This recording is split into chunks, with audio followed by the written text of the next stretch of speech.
teams worked day and night, ਜਿਹਦੇ ਵਿੱਚ DSP Khanna, DSP Karnail Singh, DSP Payal Harsimrat, DSP NDPS Harpal Singh, incharge CIA SHO सदर, ये सब ने मिलके along with the support of the villagers and the sarpanches and the entire panchayat of मंडियाला कला village, हमने दिन रात इसमें मेहनत की और सस्टेन्ड इंटेरोगेशंस के बाद हमने कुछ सस्पेक्ट्स राउंड अप किए। 12 से 15 सस्पेक्ट्स इसमें राउंड अप किए गए और उनकी की किया कि इन्हें बॉडी जड़ी हैगी वो वहाँ से थोड़ी दूर इसने छिपा दी, क्योंकि उसको लग रहा था कि ये पकड़ा जाएगा, और बॉडी फिर वहीं से मक्की के खेत से जो है वो रिकवर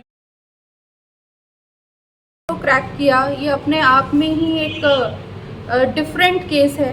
पोस्टमार्टम की रिपोर्ट आई, उसके बाद फिर हमने साइंटिफिकली इंजरीज़ को एनालाइज किया कि कैसी कैसी इंजरी है, क्या कॉज ऑफ डेथ हो सकता है। क्राइम सीन रिकन्स्ट्रक्ट किया गया। I met a lot of you on the crime scene also.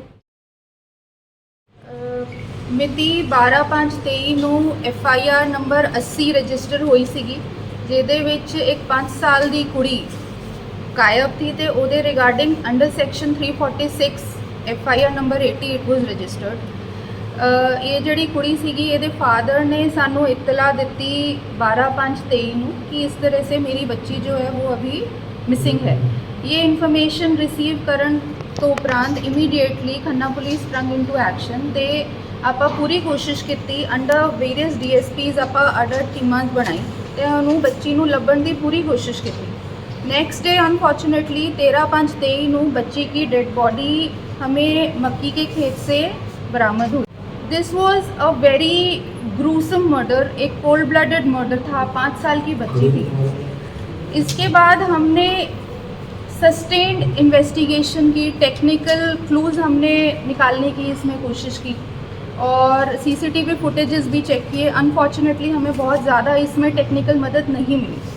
So as per the directions of our SSP ma'am Mrs Amit Kundal, several teams work day and night, ਜਿਹਦੇ ਵਿੱਚ DSP Khanna, DSP Karnail Singh, DSP Payal Harsimrat, DSP NDPS Harpal Singh, incharge CIA SHO सदर, ये सब ने मिलके along with the support of the villagers and the sarpanches and the entire panchayat of मंडियाला कला village, हमने दिन रात इसमें मेहनत की और सस्टेन्ड इंटेरोगेशंस के बाद हमने कुछ सस्पेक्ट्स राउंड अप किए। 12 से 15 सस्पेक्ट्स इसमें राउंड अप किए गए और उनकी सस्टेन्ड क्वेश्चनिंग और साइंटिफिक इन्वेस्टिगेशंस और एक ह्यूमन इंटेलिजेंस के बेसिस पे ये केस फाइनली क्रैक हुआ और एक्यूज्ड को आइडेंटिफाई किया गया और अरेस्ट किया गया।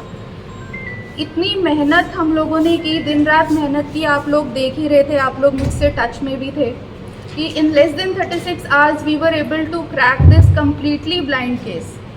ਜਿਹੜਾ एक्यूज्ड हैगा ਉਹਦਾ नाम हैगा बाबू राय alias Lalua, son of Sarjug राय, और ये शिवहर बिहार ਦਾ ਰਹਿਣ ਵਾਲਾ है। ਇਹ ਜਿਹੜਾ ਬੰਦਾ ਹੈਗਾ ਇਹ ਲਾਂਗਰੀ ਸੀਗਾ ਉੱਥੇ ਮੋਟਰ ਤੇ ਜਿਹੜੇ ਪ੍ਰਵਾਸੀ ਮਜ਼ਦੂਰ ਉੱਥੇ ਮੋਟਰਾਂ ਤੇ ਰਹਿੰਦੇ ਸੀਗੇ ਉਹਨਾਂ ਦਾ ਖਾਣਾ ਬਣਾਉਂਦਾ ਸੀਗਾ। Surprisingly he was staying there for the past 10 years, 10 ਸਾਲਾਂ ਤੋਂ ਉੱਥੇ ਰਹਿੰਦਾ ਸੀਗਾ ਤੇ ਇਹਦਾ ਜਿਹੜਾ ਹੈਗਾ ਇਹ ਐਕਟ ਕਮਿਟ ਕਰਨਾ ਬਹੁਤ ਹੀ ਅਨਫੋਰਚੂਨੇਟ था जी। हाँ जी मैडम जी, की कारण रहा मर्डर का बेसिकली मेन रीजन की रहा? देखिए, ये जो बंदा था इसने देखा कि 5 साल की बच्ची है, for a particular short duration of time वो कली सीगी। He tried to molest her, कोशिश इन्हें की, बच्ची ने शोर मचाया, he was not able to commit the act, कर नहीं पाया। तो उस एक गुस्से में आके इसने बच्ची को पकड़ा, इसने उसका गला दबाया। 5 साल की बच्ची है, बहुत छोटी बच्ची है, और उसके बाद उसने उसकी बॉडी के ऊपर अपने हाथ से ही बहुत serious blows he hit her. So the girl died instantly.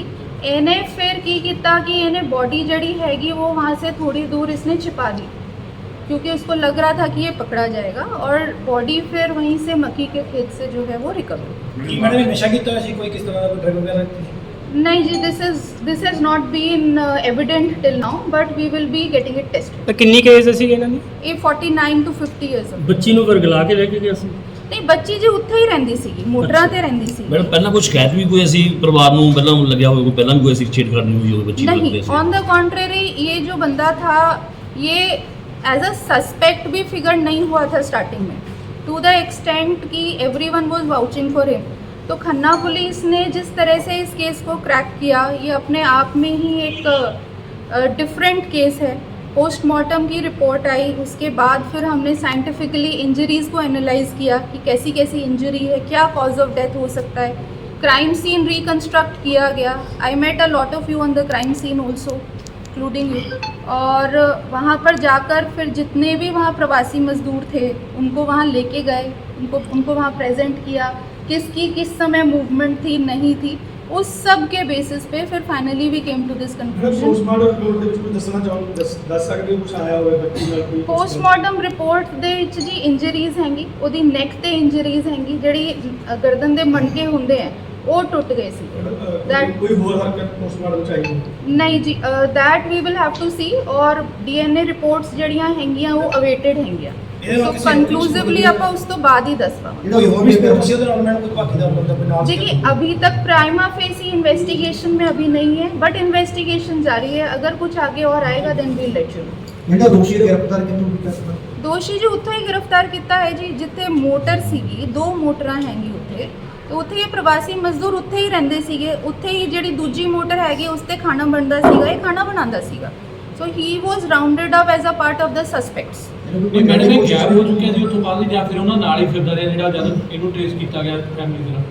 देखिए, as I said, we rounded up a lot of suspects on the basis of sustained investigations and sustained questioning we were able to round up this accused। ਤੇ ਇਹ ਆਪਣੇ ਬਿਆਨ ਬਾਰ-ਬਾਰ ਬਦਲ ਰਹਾ था और ਕੁਛ ਨਾ ਕੁਛ ਦੇਖੋ ਜਿਹੜੀਆਂ ਹੁੰਦੀਆਂ ਸ਼ੱਕ ਪੈਦਾ ਹੋ ਗਿਆ। ਯੈਸ, ਸੋ ਉਹ ਫਿਰ ਆਪਾਂ ਕਰੋਬੋਰੇਟ ਕੀਤਾ, ਗਵਾਹਾਂ ਨਾਲ ਆਪਾਂ ਕਰੋਬੋਰੇਟ ਕੀਤਾ and then he was arrested. देखो 5 साल की बच्ची है, बिना माँ की बच्ची है, एक प्रवासी बच्ची है जो वहाँ पर रहती थी, और ये एक बहुत ही घिनौनी हरकत थी। और इसका I would like to personally place my appreciation for the entire village. Mandiala Kalan दे जड़े लोग हैंगे उन्होंने सानू बहुत सपोर्ट किया, आप सब ने हमें बहुत सपोर्ट किया पिछले 2 दिन में। So that is the reason कि हमने पूरी मेहनत करके अपना पूरा जोर लगाया।